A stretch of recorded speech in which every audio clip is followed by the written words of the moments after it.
बिहार में विधानसभा चुनाव नजदीक है और सभी राजनीतिक दल अपनी अपनी रणनीति बनाने में जुट गए हैं। हर दिन नए मुद्दे उठाए जा रहे हैं ताकि वोटरों को प्रभावित किया जा सके। इस बीच जन स्वराज पार्टी के संस्थापक प्रशांत किशोर ने एक नया राजनीतिक फॉर्मूला पेश किया है। उन्होंने मुस्लिम समुदाय से गांधी और अंबेडकर की विचारधारा को मानने वाले हिंदुओं के साथ मिलकर एक नया गठबंधन बनाने की बात कही है। प्रशांत किशोर ने किशनगंज में एक मुस्लिम सम्मेलन को संबोधित करते हुए कहा कि देश में 80% आबादी हिंदू है, लेकिन बीजेपी को केवल 40% वोट ही मिलते हैं। इसका मतलब है कि 40% हिंदू बीजेपी को वोट नहीं देते।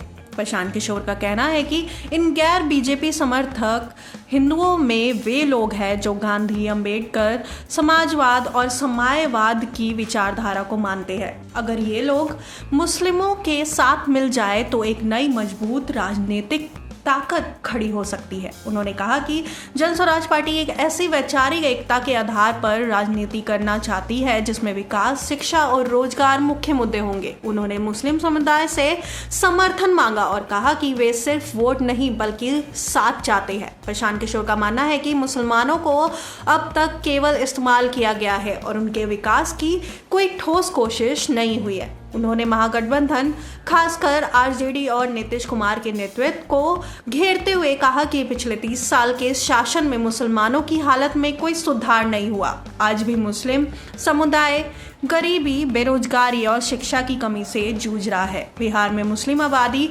करीब 17.7% है, लेकिन विधानसभा में उनके सिर्फ 19 विधायक है, जबकि जनसंख्या के अनुपात से ये संख्या 40 होनी चाहिए। प्रशांत किशोर ने कहा कि मुसलमानों को मुखिया, वार्ड सदस्य और विधायक बनने से रोका गया है। ये डर की राजनीति है जिसमें मुसलमानों को सिर्फ समर्थन देने वाला वोटर बनाकर रखा गया है। उन्होंने लोगों से कहा कि ये वक्त है कि मुस्लिम समुदाय खुद नेतृत्व के लिए आगे आए। 2023 की जाति जनगणना के अनुसार बिहार की कुल आबादी करीब 13 करोड़ है, जिसमें 2.31 करोड़ मुस्लिम है। ये वोटर करीब 87 विधानसभा सीटों पर निर्णायक भूमिका निभाती है। किशनगंज, कटिहार, अररिया और पूर्णिया ऐसे जिले हैं जहां मुस्लिम आबादी 40% से ज्यादा है। खासकर किशनगंज में मुस्लिम की आबादी 68% है। पिछले विधानसभा चुनाव में मुस्लिम मतदाता आरजेडी और कांग्रेस के पक्ष में वोट करते रहे हैं। आरजेडी ने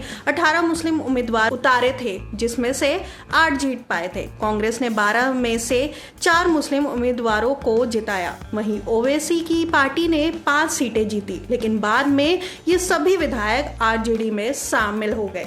राजनीतिक विशेषज्ञों का मानना है कि प्रशांत किशोर का मकसद महागठबंधन के परंपरागत मुस्लिम वोट बैंक को तोड़ना और एक नया विकल्प खड़ा करना है। वे दिखाने की कोशिश कर रहे हैं कि लालू और नीतीश के शासन में मुसलमानों का विकास नहीं हुआ है, इसलिए अब उन्हें वैचारिक तौर पर सोच बदलने की जरूरत है। प्रशांत ने कहा कि अगर मुस्लिम वोटर गांधी और अंबेडकर की विचारधारा को मानने वाले हिंदुओं के साथ जुड़ते हैं तो बिहार में एक नई राजनीतिक धारा शुरू हो सकती है। यही वजह है कि वे 40 मुस्लिम उम्मीदवारों को टिकट देने की बात कर रहे हैं। इस तरह प्रशांत किशोर बिहार की राजनीति में न केवल नया समीकरण बनाना चाहते हैं, बल्कि वैचारिक गठबंधन के जरिए खुद को बीजेपी और महागठबंधन दोनों के विकल्प के रूप में पेश करने की रणनीति पर काम कर रहे हैं।